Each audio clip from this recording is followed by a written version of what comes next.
good evening everyone কি কৰি আছে আবেলিৰ চাহ খালে বাৰু সকলোৱে আৰু আজি ভিডিঅ'টো বনালোঁ এতিয়া এয়া মই কেইটামান বস্তু দেখাবলৈ ভিডিঅ'টো বনালোঁ এয়া দেখিছেনে গুৱাহাটীৰ পৰা আমাৰ পিউ মাইনাৰ কাৰণে এয়া মাহীহঁতে দি পঠিয়াইছে এয়া দেখিছেনে ফলি তাই লিখিব পৰা হোৱা নাই তথাপিতো আৰু এনে এয়া ইমান ধুনীয়া চব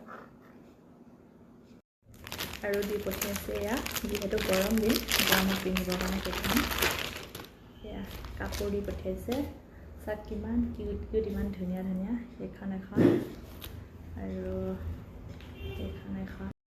আৰু এখন দিছে এয়া তিনিখন ইমান মৰম লগা কেনেকুৱা লাগিছে আপোনালোকে জনাব এয়া তিনিখন আৰু এটা বস্তু দিছে ইমানেই কিউট লাগিছে চাওকচোন সেইটো হৈছে এটা ৱাটাৰ বটল ইমানেই মৰম লগা এয়া এয়া দেখিছেনে এইফালে আৰু এইডাল ধুনীয়াকৈ ইয়াতে পানী খাব পাৰিব তাই